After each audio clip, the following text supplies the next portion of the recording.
All right, let's get to California now. Governor Newsom there unveiling a plan to build 1,200 tiny houses to help address the state's homeless crisis. Each one measures about 10 square meters and takes about 90 minutes to build. Here's Governor Newsom. We set aside $750 million to do this.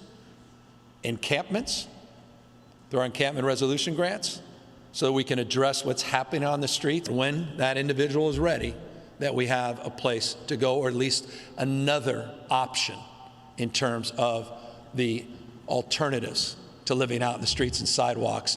Joining me now is the host of the Rubin Report, Dave Rubin. He used to live in California, so we're going to tap into his expertise. Want to show you something you probably already know. This is California's homeless population.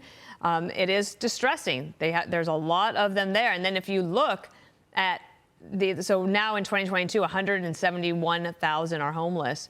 That's the numbers that they have. And as a percentage of the U.S. homeless population, that's 30%. So California does have a huge problem. Does this idea with tiny houses get to a solution that everybody can live with?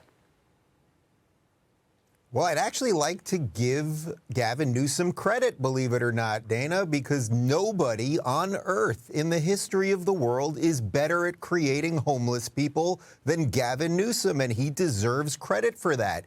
You know, when he was San Francisco mayor back in 2008, he had like a 10-year plan to eliminate homelessness. There's a video that's going viral that explains that. People can check it out. My Twitter's @Rubin Report if you want to see that.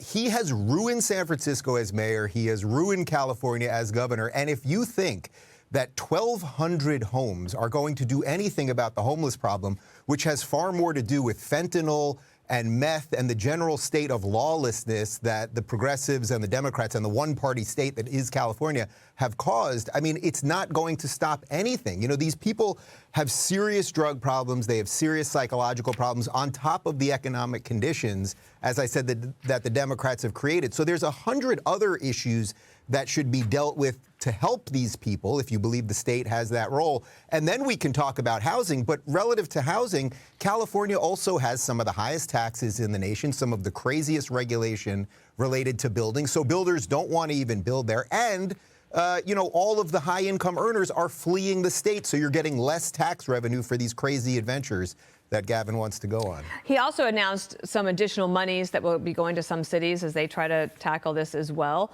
like $1 billion here, $1 billion there. And there's a state leader of the California State Senate. His name is Brian Jones, and this is what he said. This is just another Band-Aid on a crisis that is out of control in California. We know that throwing money at this problem doesn't work.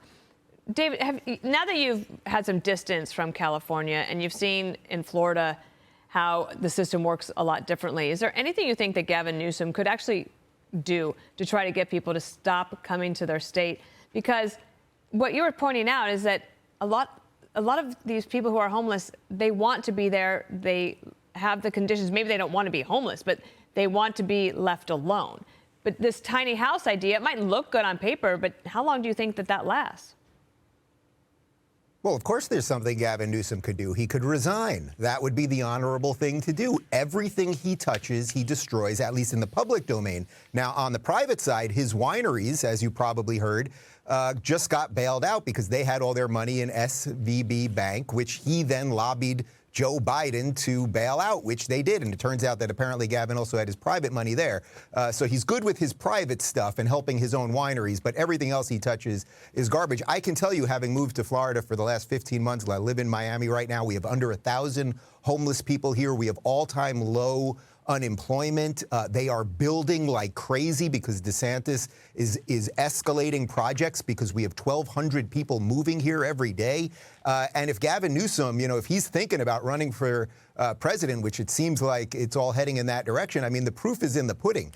About 1 million people have fled California since COVID began, and Florida's picked up about 1 million. Tennessee, Texas, all of these red states are picking up people. And the question, of course, always remains, will these people vote the right way? I'm happy to say that everyone that I meet here seems like they know what they fled. But there's nothing else Gavin Newsom can do. I guarantee you this project will do nothing but suck off more money, and it will create no less homelessness. And it will just We'll create check more of in a on it. boondoggle, which is exactly what the Democrats love. Yeah. We'll check out on it. I mean, everybody would like a solution, so if we hit upon one, great, but this one might not be it. Dave, thanks. Good to see you. Have a great weekend. Hey everyone, I'm Emily Campagno. Catch me and my co-hosts Harris Faulkner and Kaylee McEnany on Outnumbered every weekday at 12 p.m. Eastern, or set your DVR. Also, don't forget to subscribe to the Fox News YouTube page for daily highlights.